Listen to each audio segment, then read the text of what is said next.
आज की हमारी इस प्रेरणादायक कहानी का नाम है 100 ऊँटों की कहानी। उम्मीद करते हैं आपको ये कहानी जरूर पसंद आएगी। इस कहानी से हमें आज जीवन का सार सीखने मिलेगा। अजय राजस्थान के किसी शहर में रहता था। वह ग्रेजुएट था और एक प्राइवेट कंपनी में काम करता था, पर वह अपनी जिंदगी से खुश नहीं था। हर समय वह किसी न किसी समस्या से परेशान रहता था और उसी के बारे में सोचता रहता था। एक बार अजय के शहर से कुछ दूरी पर एक फकीर बाबा का काफिला रुका हुआ था। शहर में चारों ओर उन्हीं की चर्चा थी। बहुत से लोग अपनी समस्याएं लेकर उनके पास पहुंचने लगे। अजय को भी इस बारे में पता चला और उसने भी फकीर बाबा के दर्शन करने का निश्चय किया। छुट्टी के दिन सुबह सुबह ही अजय उनके काफिले तक पहुंचा। वहां सैकड़ों लोगों की भीड़ जुटी हुई थी। बहुत इंतजार करने के बाद अजय का नंबर आया।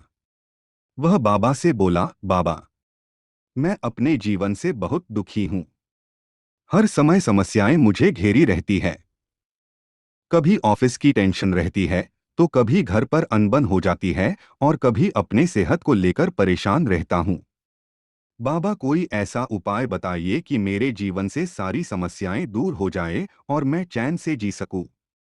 बाबा मुस्कुराए और बोले, आज बहुत देर हो गई है। मैं तुम्हारे प्रश्न का उत्तर कल सुबह दूंगा। लेकिन क्या तुम मेरा एक छोटा सा काम करोगे? अजय उत्साह के साथ बोला, जरूर करूंगा। बाबा बोले, देखो बेटा, हमारे काफिले में 100 ऊँट हैं और इनकी देखभाल करने वाला आज बीमार है। मैं चाहता हूं कि आज रात तुम इनका ख्याल रखो और जब 100 के 100 ऊँट बैठ जाए तो तुम भी सो जाना। ऐसा कहते हुए बाबा अपने तंबू में चले गए। अगली सुबह बाबा अजय से मिले और पूछा, कहो बेटा, नींद अच्छी आई? अजय दुखी होते हुए बोला, कहा बाबा, मैं तो एक पल भी नहीं सो पाया। मैंने बहुत कोशिश की पर मैं सभी ऊँटों को नहीं बैठा पाया। कोई न कोई ऊँट खड़ा हो ही जाता। मैं जानता था यही होगा। आज तक कभी ऐसा नहीं हुआ कि ये सारे ऊँट एक साथ बैठ जाएं। अजय नाराजगी के स्वर में बोला, तो फिर आपने मुझे ऐसा करने को क्यों कहा?